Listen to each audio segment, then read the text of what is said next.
What's going on, everybody? It's the Fonz, and we're here for AEW Rampage and SmackDown review for August the 29th, 2021. We're on our way to Full Gear with a title eliminator tournament match, Eddie Kingston versus Bryan Danielson. And on SmackDown, literally nothing important happened, except there was no Roman Reigns whatsoever. So SmackDown was literally very unimportant. You want to know why? They were on FS1. They got their asses stomped 2 weeks ago in the 18 to 49 in the half-hour slot that they tried to go up against Rampage. They got slaughtered in the 18 to 49. So they decided, well, we tried to make it important last time. It didn't work for us, so we're not even going to care this time around. They also had their stupid, ridiculous trick or street fight, which happens every single fucking year. And in the main event, Xavier Woods, who is now King Woods, because some dumbass thought King Xavier was a good idea for a name, with his knight, Sir Kofi Kingston, took on the Usos for the 1,997,999 time. Well, on Rampage, we got Matt Sydal versus Dante Martin 3, and Eddie Kingston versus Bryan Daneilson, and then a trick or treat no DQ match for Abaddon's chance to get a women's title match against the Faker. And no surprise at all, the match fucking sucked. What are you going to do when you have a shitty fucking wrestler like the Faker, who is your women's champion, just going out there and stinking up the joint every single time? Now, I'm not going to go out there and say Abaddon is a world-class, high-class, 5-star wrestler. No. But if she's weak and she's green, which she is, and you're going to put her in a match on TV, on national television, you gotta put her in a match with somebody who can carry the load, and the Faker cannot. The only time the Faker's had semi-decent matches is when she faced Thunder Rosa, with Thunder Rosa carried her ass to a pretty decent lights out match. Shida, who carried her in that entire women's championship match the night she won the title, which again should have never happened. That was a big mistake by the company, and they're still ruining that to this day, because the women's division has looked like a fucking joke. You put a joke of a champion, a paper champion, on top, and then the rest of the division looks terrible. I've said this before and I'll say this again. Anybody who is your champion should be one of the best, one of the top tier talents in your company. Kenny Omega, the Lucha Bros, Sammy Guevara is one of the top young up and coming talents, building his legacy in AEW, starting off as a young guy and hoping to eventually one day will be AEW World Champion. Him, MJF, guys like that will be building their legacies as they fight for the title over and over the next 25 years. And then you have the AEW Women's Champion, who is no better than a mid-carder. She is and will always be mid as champion. Until that title comes off of her, it's always going to be a mid title. It looks like junk on her.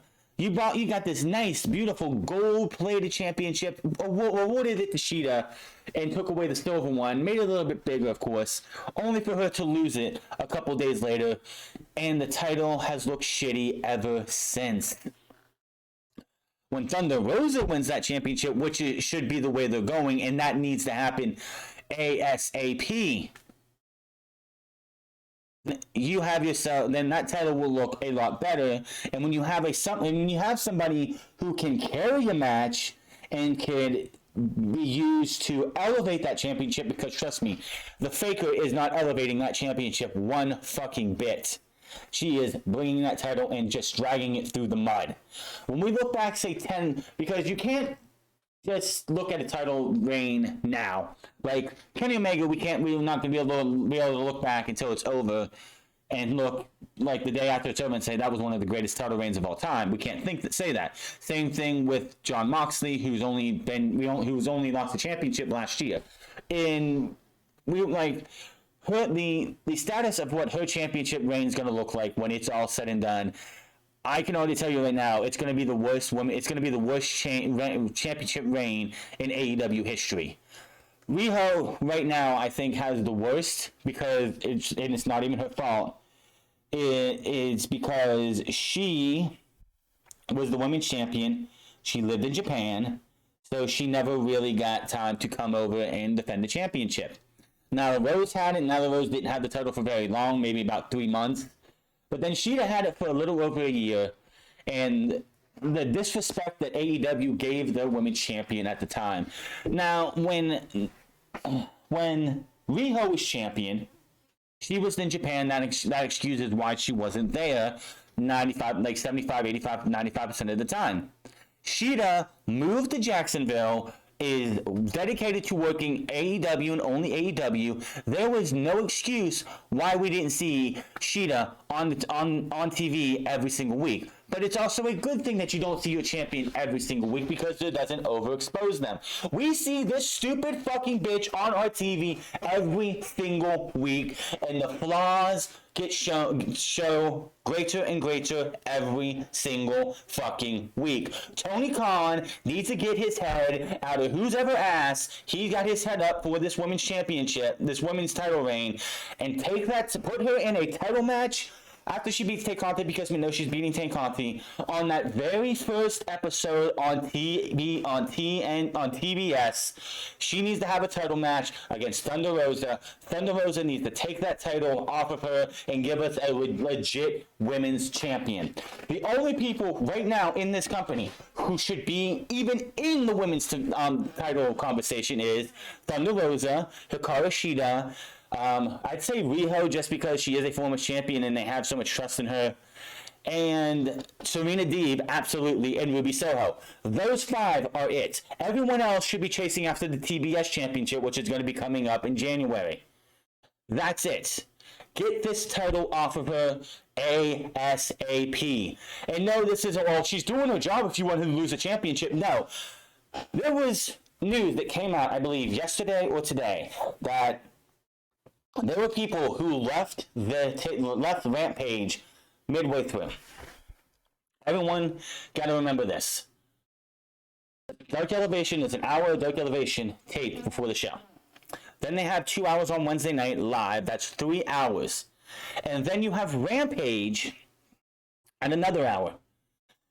And Dark Elevation, you get through it, boom, boom, boom, boom, boom, done. Then you have the Wednesday night live show, and it's good. Everything on that show was fucking good outside of the Faker talking for a minute, which she doesn't need to. But there was no bad segments in front of the live crowd. Then you get to the Rampage taping, and it's like, you have Bryan Danielson versus Eddie Kingston. We've seen Dante Martin versus Matt Sydal 3 times since the summer. I think it was July was the first match. So, and then you have the Faker versus Abaddon in a trick-or-treat DQ match. If Abaddon was to win, she would become she would get a number 1 contenders match. She would be the number 1 contender facing the Faker for the title. When, I don't know, because in 2 weeks we get her and Tay Conti, which we know she's going to win, because Tay, in my opinion, is not title championship material for the main title just yet. So there was literally no reason to even think about anything else. Now, just get the title off of her. Why else would anyone, you see Bryan Danielson versus Eddie Kingston. That match, we'll talk about here in a second, was fantastic. That match, if that would have been the finals of the tournament, and I don't think Jon Moxley versus Orange Cassidy or Bryan Danielson, which of course Bryan Danielson won, of course he is, versus Jon Moxley is going to reach the status of this. I could be totally wrong. But I think tonight's match was one of the best, if not the best match in the entire title tournament. Dustin and Ryan was good. Hobbs and Cassidy was okay. Moxley 10, that was just a wash, as 10 got absolutely obliterated. But here we are. We are weeks away from the thing, and here we are. Why? You watched that match? It was fantastic. Then Matt Sydal versus Dante Martin. Both the other matches, I believe one was on a late night, or it was on one of the pre-taped versions of AEW, but we've seen it twice already this year. People could have left for that, but then you get to the main event and you see who's in the main event, and it's WWE's typing booking, which I cannot fucking stand. It was basically a WWE Championship Contenders match, where the winner, if the challenger beats the champion in a non-title match, they get a title match. Hate that booking. If you want to give somebody a title shot, you have them go out there and fight somebody else who is up there in contention. Why is Abaddon even in that position? Because she's 19-1 in her career, or 16-1 or whatever in her career. You know, the problem is she has not beaten anybody. On top of that, Sheeta pretty much buried her, I think, last year in an interview when she called her a woman who cosplays who comes to the ring and cosplays. That kind of buried her. I don't care for Abaddon. The only thing Abaddon in really is a gimmick. Her in-ring work's not the best, and the Faker's in-ring work is not great either. That is a recipe for disaster. And it was a sloppy, messy, disgusting match. And it was the final match of the night. Why would anyone want to stick around? It's like you watch Danielson and Kingston, you see that match, you go, well, I can watch Dante and Matt Sydal and the other match if I so want to on Friday when it's on TNT. So why the hell am I staying around here? I could beat traffic because some people are going to stay. I'm not. That's what makes sense to me. It's like, why would I stay and put myself to two matches? One, we've seen before, even though Leo Rush is now in his corner, and the other one is a waste of everyone's fucking time. Anyway, semifinals match for the World Title Eliminator Tournament, Bryan Danielson versus Eddie Kingston. In my opinion, they had enough room, and they could have made enough room on next Wednesday's show to have this be the opener and Moxley and Orange Cassidy be middle of the show, or the main event of the show, whichever one you want to go with. This was fantastic. These two went out there and beat the living shit out of each other. And Bryan Danielson has his entire chest turned to hamburger meat once again, because he gets chopped the shit out of him early on, and Kingston gives no fucks about anything. So these two are beating the shit out of each other over and over. The fight spilled outside. Kingston sends Danielson over and up with a Sayada suplex that almost gave him a count-out victory, which I think Bryan Danielson, he got up at 8, got to the ropes at 9, dropped down as if he's going to pass out again. He dropped down at 8. I'm sorry. He dropped down at 8.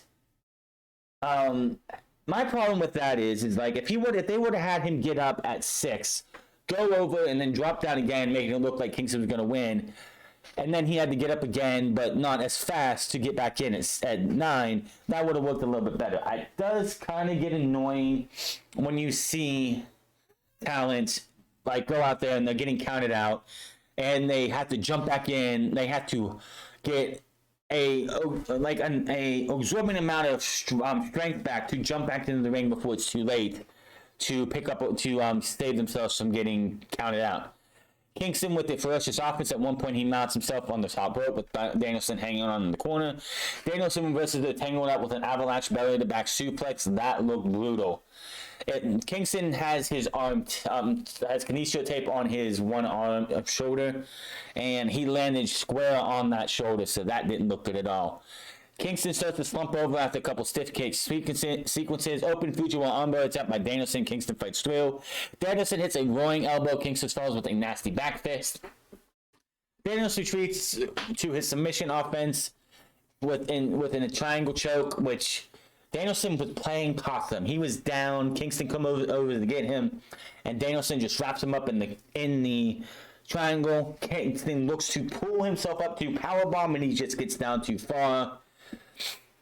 So Danielson just starts elbowing this guy. He elbows him a couple times, but then Kingston, defiant as ever, flips him the bird. More elbow shots to him, and eventually he is out. And the American Dragon has slain the Mad King, pitting him up against Jon Moxley or Orange Cassidy at Full Gear in a few weeks. 2 weeks, actually, from tomorrow. Hell of a match, definitely match of the night if you count both shows, Wednesday and Friday night. Both shows, this was definitely the match of the taping for everybody. Good stuff from both of them. CM Punk is standing with Tony Schiavone, and they're talking about Punk's belated birthday on the 26th and Halloween. He says it's his favorite time of the year. He can't wait for something. He's got a big smile on his face.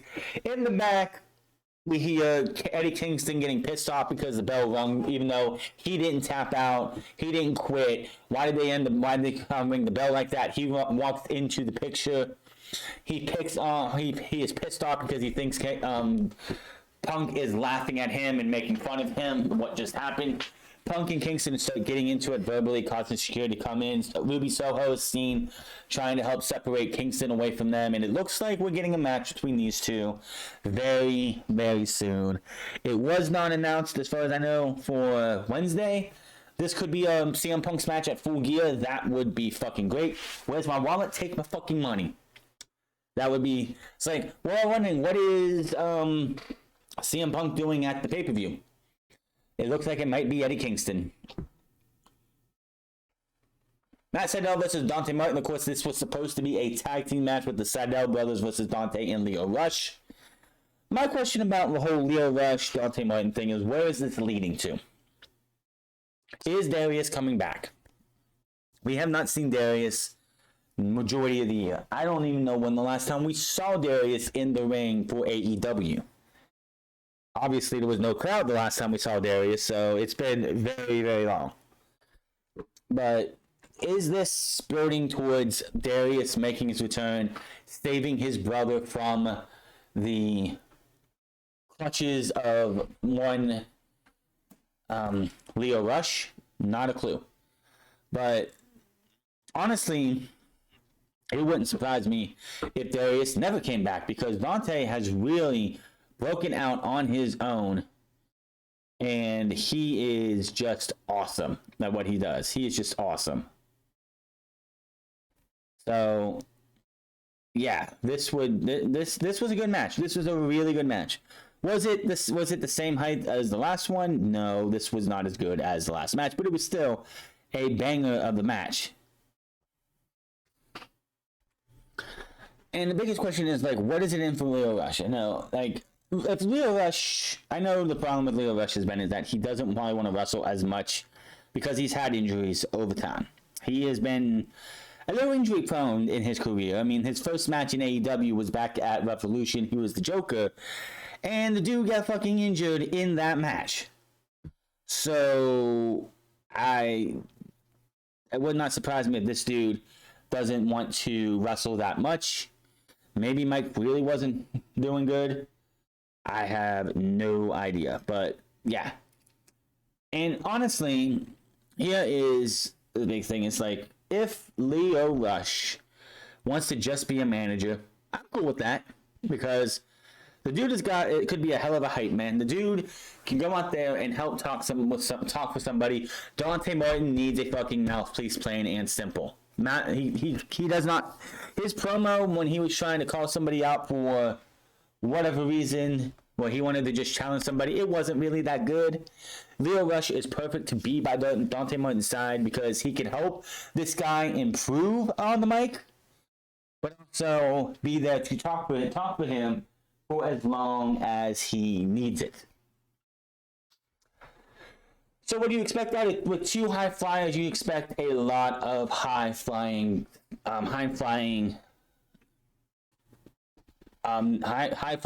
spots. And these guys have great chemistry. Honestly, I can see Dante and Matt Sydal having a match every 3 months, every 6 months, every few months or something. They could have themselves a match against each other, because they are just that good. They clicked from day one. That's why they were put together with him. Matt pretty much mentoring Dante. Even though Matt's okay on the mic, he's not one of the best on the mic. And Lio Rush is. If I wanted to pick somebody to mentor Lio Rush on the mic, Matt Sydal, Lio Rush, I'm going with Lio Rush 100%. I saw a lot more a lot more fire from Dante in this match. Like, he was out to prove something. Now, Matt has beaten Dante the first 2 times. which I don't know why you get a third match out of that, but whatever. But the first 2 times, Dante went out there and he fought his ass off only to get beat in the end, but not tonight. Lio Rush never interfered. I don't think we're at that part in this partnership right now. Dante, there's going to come a time where Lio Rush will interfere in matches for Dante Martin. It's obviously how Lio Rush works. Right now, he's just playing the hype man. He was hyping him up. Big splash to the outside, moonsault to the outside, and Leo's just there hyping up Dante Martin in this match. He's trying to coach this guy from the outside, trying to get him hyped, trying to coach him through to win this match. Big double jump moonsault on the inside for a victory for Dante Martin after a hard-fought match between these two. Second best match on this show. I would say it is definitely one of the best matches during this entire taping that they had. But yes, Lio Rush has not interfered in this match. I would not put it past him to start interfering later down the line. Who knows? And if Darius does come back, maybe Lio has his hooks in Dante so much that Top Flight doesn't actually work out, and we get Dante versus Darius Martin coming up very soon. Who knows? That's got to lead to Darius coming back. I just feel like it. And then we had the main event, which was a shitty-ass fucking no disqualification match. I don't know who thought that was a good idea. I can't even justify the fact that we know the Faker won. It was going to happen that way. Everyone knows that they have this, she's the golden goose for the women's division for them. But it's fool's gold. Let's just be honest. That is fool's gold. She fucking sucks. She is always going to fucking suck.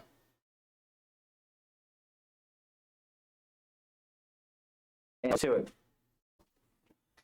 So let's talk about SmackDown. What was there on SmackDown? Clearly, honestly, there was nothing really important to talk about on SmackDown. That's the sad part about this. Now, I guess if you wanted to say that the only thing that you can really talk about is I still want to know why Sonya Deville has a beef against Naomi. What is it? And also the fact that Mustafa Ali is going to start bringing discrimination. The only reason we boo him is because his name is Mustafa Ali. Now, don't get me wrong, but didn't Mustafa Ali do an interview about 2 years ago when they first came to Fox and they started doing interviews? They had some interviews or something. Didn't he do an interview where he had this type of character on the Independents and he did not like doing this character? But now he's okay with it because Vince McMahon. Of course, I don't think he's actually okay with it. But it's either do the character they want you to do, or you get your papers thrown away. So to note, Mike Rome is doing introductions tonight as Greg Hamilton was fired a couple days ago for I have absolutely no idea why. Apparently, he got upset because a rapper used his voice in a rap video without his knowledge, which is totally unacceptable. Now, we started off with the Charlotte 9000 coming out because she's SmackDown Women's Champion. As we know, last week they did a title swap because Vince McMahon is a creatively bankrupt piece of senile old fool. Instead of having Bianca Belair win on Monday, Sasha Banks won on Thursday last week and had the titles on their actual brand, so we didn't have to waste everyone's time. We had Becky and Charlotte come to the ring. Charlotte be absolutely unprofessional, and when she was supposed to hand the title to Becky, pulled it away. Becky tried to grab it, and she dropped it to the ground, saying, in the back later, "Oh, it was an accident. I didn't mean to do that." Bullshit. You have been in it for yourself since day one. You don't give a shit about the women's division. You just want to hold everyone down because if you're not getting the spot, you're not happy. And Vince McMahon's got to do everything for his Charlotte. The more they stay, the more things change. The more they stay the same. I am the 6-time SmackDown Women's Champion. Yes, that's right. She is a 6-time SmackDown Women's Champion. She's also a 6-time Raw Women's Champion. And up until last year, or earlier this year, when Vince McMahon decided to say her NXT title reign didn't count, she would have been a 14-time Women's Champion. You know those title reigns are coming. They have to have her beat Ric Flair's record. That's exactly what all this is going about. The title change, the title swap also wouldn't have happened if Charlotte wasn't a part of it. If Bianca would have happened to be let me say this again.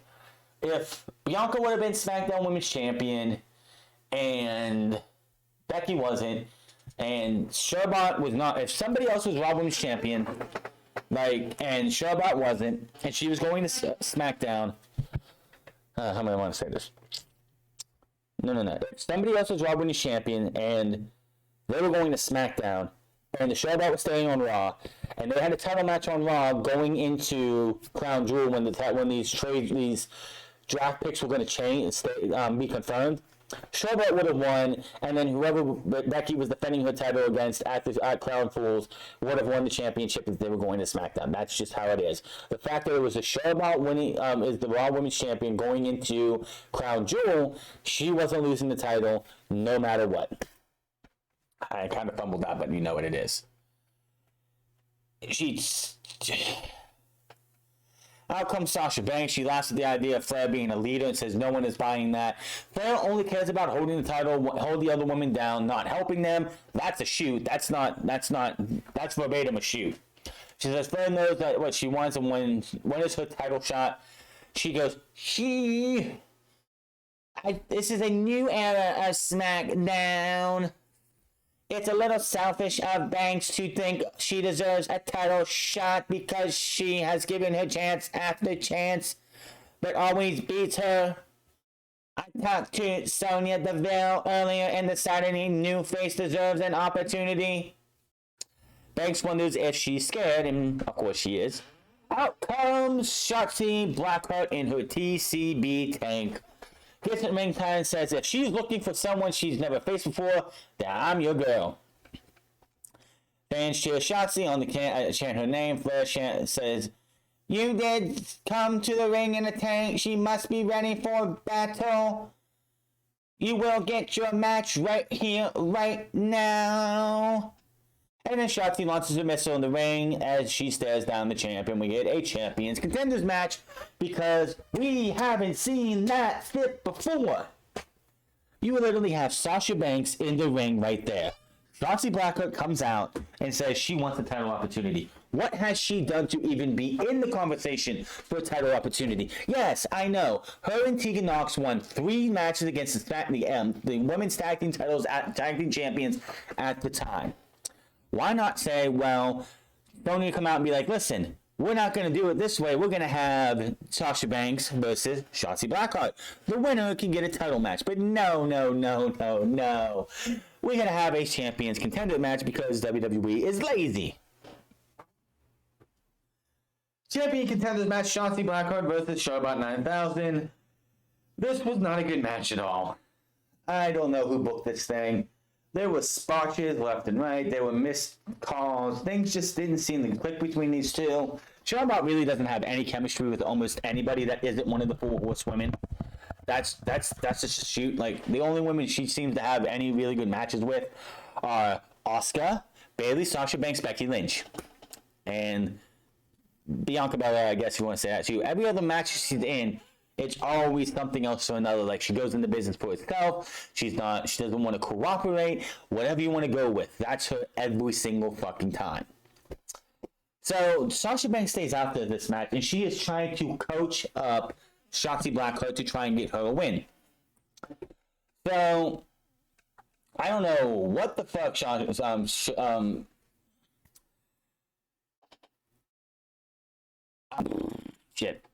Sasha Banks was thinking, but she got on the apron towards the end of the match.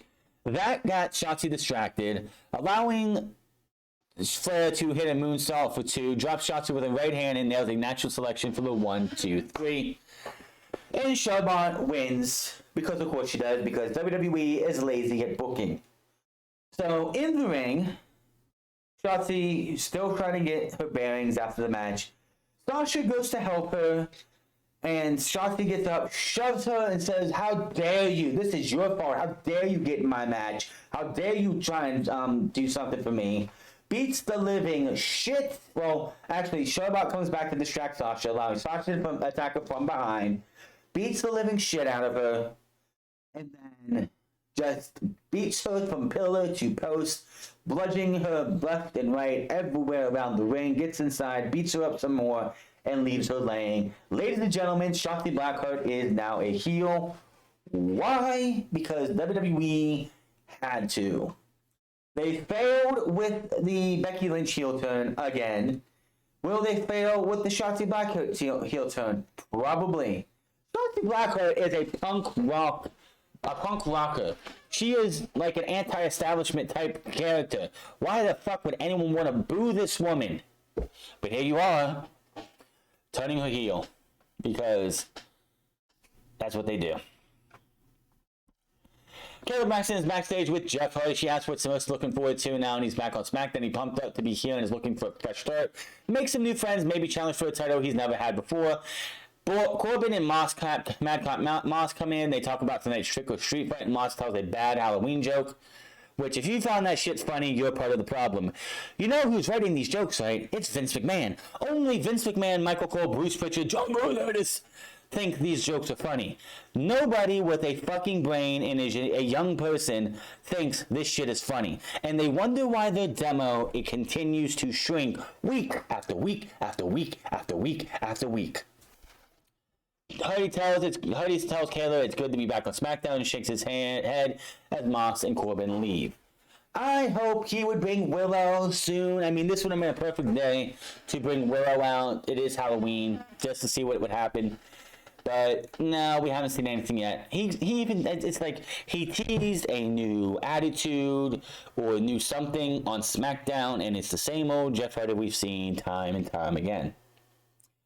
So we get a look back at what happened last week with Brock Lesnar destroying Adam Pearce and ripping his in his pants as well. Adam Pearce is at home recovering, even though he should be fine a week later. Whatever. And he's like, how dare you? How dare he attack the heart of the company, the heart of this machine? And his attacks were disgusting, reprehensible, and an act of cowardice. He's given every piece of himself to this company. He will not be disrespected. And he says, we see Paul Heyman watching Pierce's video from backstage. He says, what Lesnar did cannot and will not happen again. He says he called Lesnar today and informed him that in addition to his suspension, he has been fined $1 million in quotation marks, plain and simple. Heyman is paddling backstage. He seems so happy that this is happening to Brock Lesnar. Kayla walks up and asks what he thinks, and he's going to respond to the suspension of fine. Heyman brags about WWE Universal Champion Roman Reigns smashing him at Crown Jewel. He asks him the question. He says Lesnar would respond by showing up to HQ and ripping the throat out of everyone, starting with Adam Pearce. He goes on about Pearce and gets fired up when he's talking about Lesnar. He catches himself and says at least that's how he thinks Lesnar might respond. He hasn't spoken to Lesnar. He tells Kayla to leave him alone and then walks off. So yes, we're still going down that rabbit hole of is Paul Heyman put on Team Lesnar or on Team Bloodline? It's still a question, even though we won't know that answer until probably about the Royal Rumble, if not WrestleMania. Now for break, out comes Drew McIntyre for another open challenge. He comes out and he makes his open challenge. Out comes Mustafa Ali.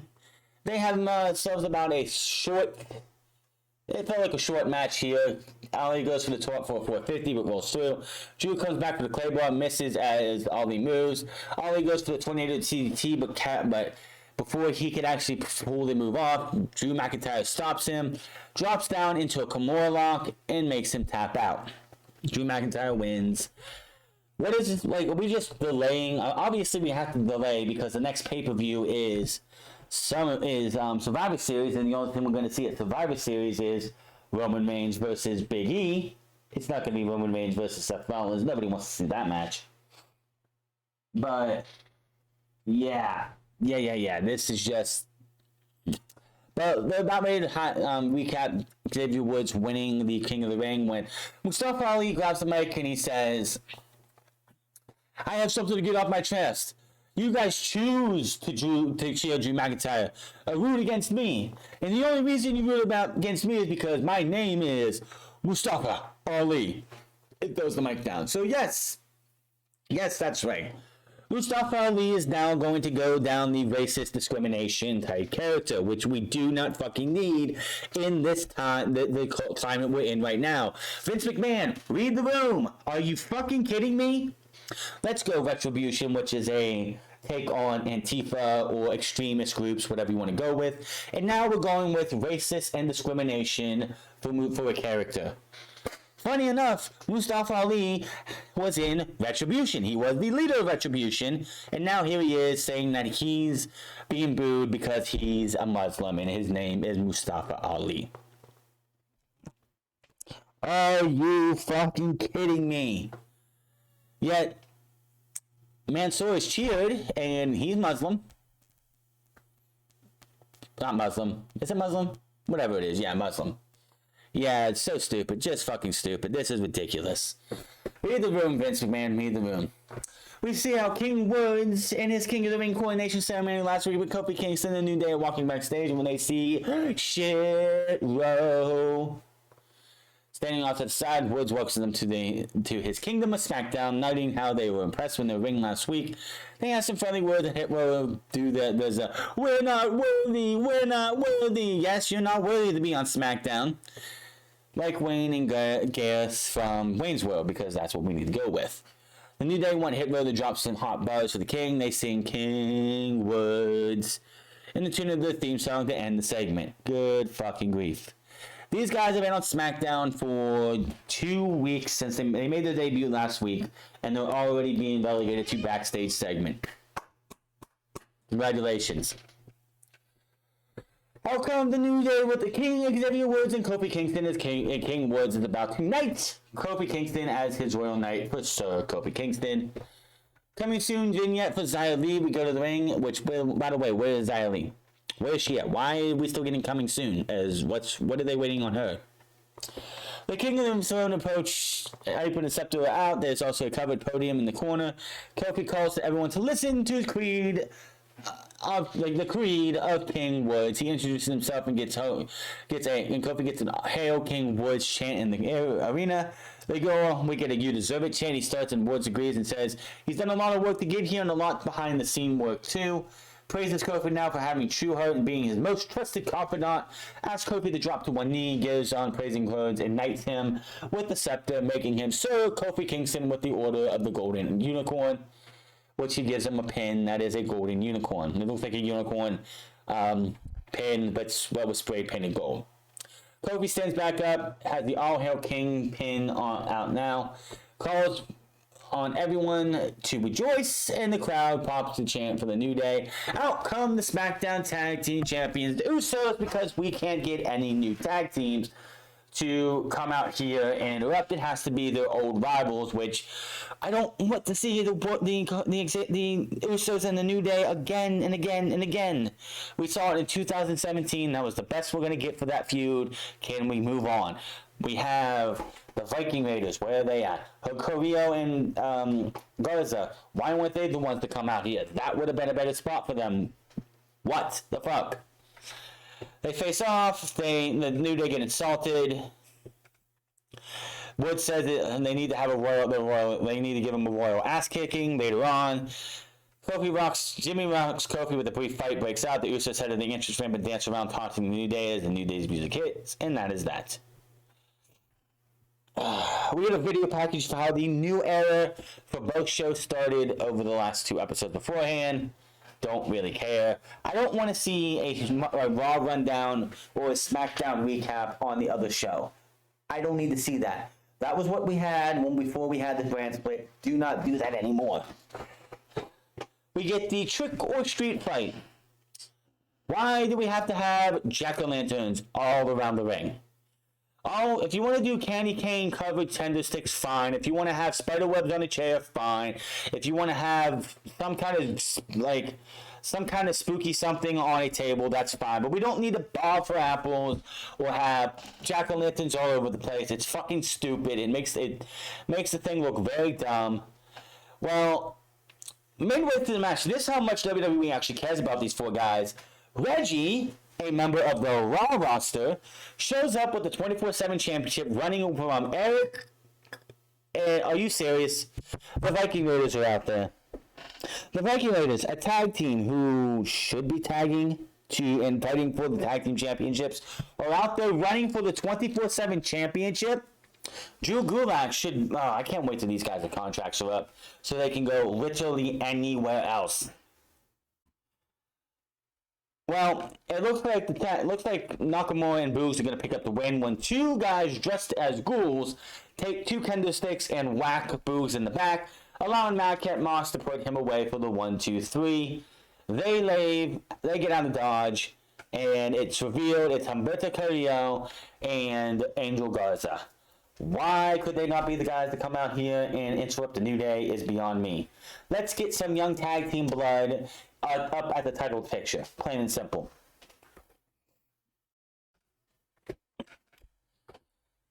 So we go to the back. Sonya Deville is being interviewed by Alicia Aston, who's talking about how Naomi has a match with Shayna Baszler. And she wants to know, what's your beef with her? Why is this unfair and everything? She doesn't get to say much because Sami Zayn comes in and goes on about the mistakes for not being on the show tonight and says Deville will need him around, especially when you get closer to the Survivor Series. And the show gets cut. The segment gets cut as we go back to the ring for Naomi versus Shayna Baszler. Naomi comes to the ring. There's no referee in the ring. Shayna Baszler comes to the ring. There's no referee in the ring. Shayna's like, where's the referee? Sonya Deville comes out. And it's like, listen. Last week, Brock Lesnar injured a lot of people, and one of them was the referee assigned to this match. So we need somebody to replace that referee on short notice who is really fair-minded and is perfect for the job. And I couldn't think of anyone else but me. So she comes out, she gets the referee shirt, which conveniently was folded nice and neat. She puts it on, conveniently it fits her. Sonya Deville quick counts Naomi down 1-2-3. Baszler wins. After the match, Naomi gets in Shayna's in Deville's face. Shayna comes from behind, puts her to sleep. Sonya Deville just walks away as if it's not her fucking problem, and that is that. I want to know why. What is the fucking beef? Why does she have such a problem with Naomi? Is it because she's black? Is it because she's part of the bloodline, technically, by marriage? Why? What do you have against this woman? You gotta fucking tell us. And it's not because don't be like, oh, because she doesn't deserve to be here. Bullshit. Give me a legit reason why she does not like Naomi. Just come out and say it, whatever it is. Because it makes no fucking sense that the rest of the show, she is like a fair general manager type person. But when it comes to Naomi, she's abusing her power left and right. I don't fucking get it. And then we have our main event, the Tag Team Champions, Usos versus the New Day. It was a good match. Of course, it is the Usos and the New Day, but I'm just so tired of seeing it. Usos lose. Of course they do. What else you gonna do? And that was that. SmackDown was boring. There was no reason for SmackDown without Roman Reigns. If you ain't got a Roman Reigns segment, then you might as well just cancel SmackDown. Again, that is all for SmackDown and Rampage. Hit that subscribe button, comment down below. Like or dislike this video. Find me online at The France Club. Find me on twitch.tv/The France Club. And find me on Instagram at The France Club. And I'll see you guys on Monday for Raw. Until then, my name is France, and I'll see you guys later.